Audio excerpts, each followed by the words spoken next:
Hi. How you doing?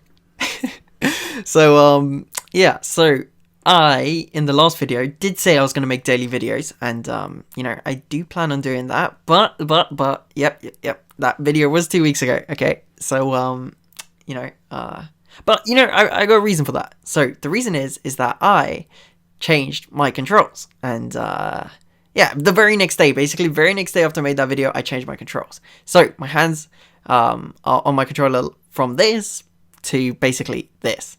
So it takes some time to get used to, right? So that's basically what I've been doing. I've just been practicing and, trying to get better at this. And hopefully this will improve me as a player. And I kind of wanted to sort of make a video on this just to say when you know you should change your controls. My reasons for changing my controls, and hopefully they make me a better player. And maybe I can help you make a decision if you need to change your controls or not. So let's get straight into the video and hope you guys enjoy.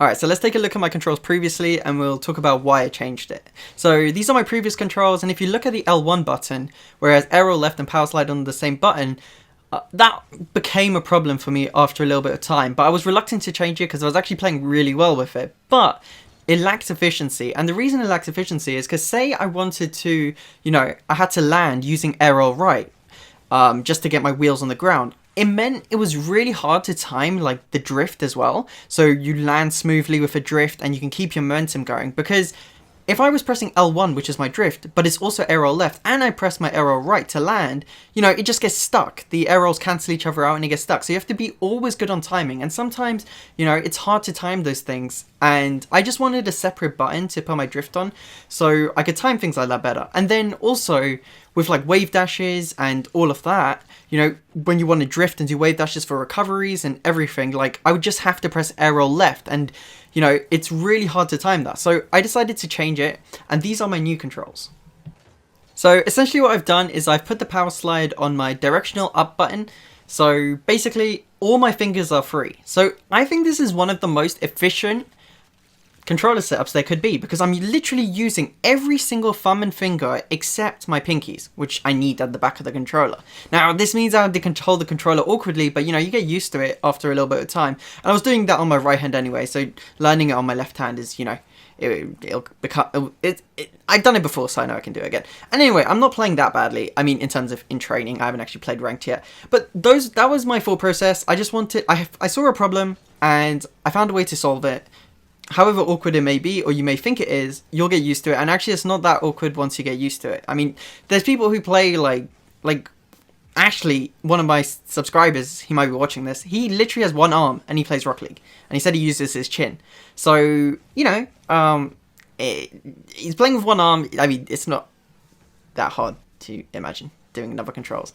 Anyway, so basically what I'm trying to say is you shouldn't be afraid to change your controls, because, just a little bit of discomfort for a long-term gain in efficiency, and, you're going to be a much better player in the long run. I mean, you may get worse initially, but trust me, you will be a much better player. Like, I'll give you an example of something I did at the very beginning. So I think one of the first changes I ever made was I changed my boost to R1. It wasn't circle as everyone else's is default controls. And, I didn't like the feeling of having to press jump and boost at the same time on like two buttons so close to each other, and I had to use my thumb for both of them. So I changed it to R1, which wasn't being used for anything other than voice chat or something. So that was a change that made it much more efficient. So in fact, that is actually not really a painful solution. I mean, I think that's actually a better solution. People who still use circle for boost and jump for X is, I don't know, just kind of weird. But I know Squishy does, I know Scrub Killer does this, so yeah, they're world champions. So who am I to say that's wrong? But okay, there is no wrong controller setup, is there? But I'm just saying that if you think something will help you, just do it. Just do it. You just got to do it. Another one I did was I changed my drift and normal arrow, because arrow right and left wasn't a thing back then. But I changed my normal arrow and my normal drift to L1, and that was so much better. I changed it like 2 years ago. That was so much better than pressing, because the default controls, I don't know how people use them like properly. You'd have to use like a claw setup like I'm using now to do that.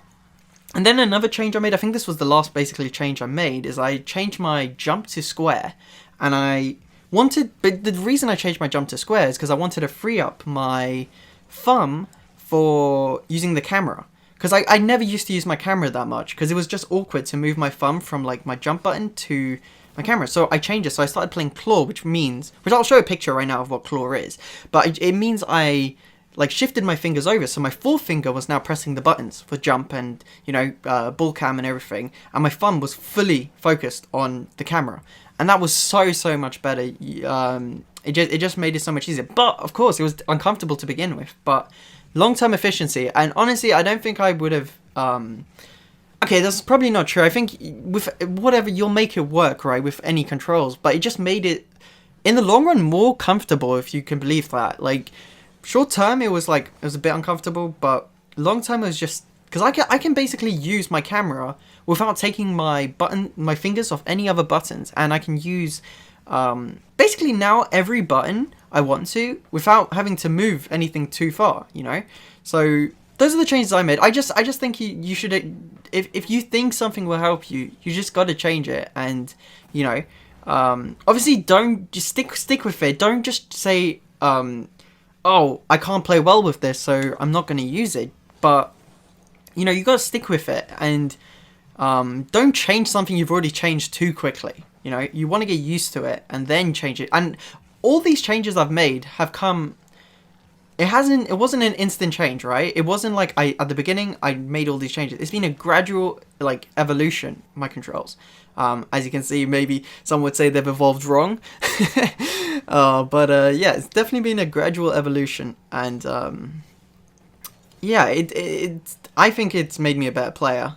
Like I said, you know, some of the best players in the world are using default controls. So there is no correct control setup. But actually, one of the main reasons I changed a lot of things was because I wanted to learn to stall as well. So I had to use arrow left and right for that.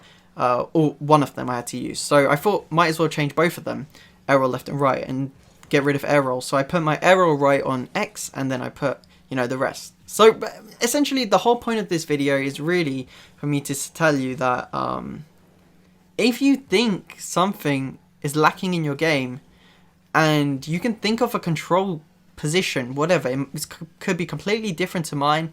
And even though I do think, I don't know how I could get more efficient. Unless I played on my controller like it was a keyboard and literally like had all 10 of my digits, fingers, thumbs, and like playing it. Like, I don't know how I could be more efficient than what I've got. So I think that's actually, it's pretty good. It's pretty good what I've got going for me. And also in the background, guys, this is the worst 1v1 you're ever going to see. It's the worst, best 1v1 I've ever... No, it's the best, worst 1v1 I've ever played, if that makes sense. And it was actually against Godsmiller. And he trash-talked me. I watched his stream back, because, you know, that's what you do. You play a pro and you just watch the stream back. This was last season, so... And he trash-talked me. He said... He was, like, questioning all my decisions. Okay, my mechanics weren't great in that game, as you may be able to tell. But he was questioning everything. He was like... Well, what is he doing? What's he doing there? And then at the end of the game, he was like, I can't believe I lost to Knight Rider. I was like, damn. But to be fair, it's fine. Like, I don't know. Would I give that? I wouldn't get that frustrated. I was going to the stream saying, like I know I didn't play great, but like the mechanics were off, obviously. But you know, I didn't deserve to get trash talked. No, but I think he's a cool dude. He's fine. It's just you know, one gets the better of people sometimes, you know. But he wasn't angry, if you know what I mean. He was just like, oh, I can't believe I lost that game. I think it's because I was on PS4 at the time. So he might have been like, damn, I lost to a PS4 player.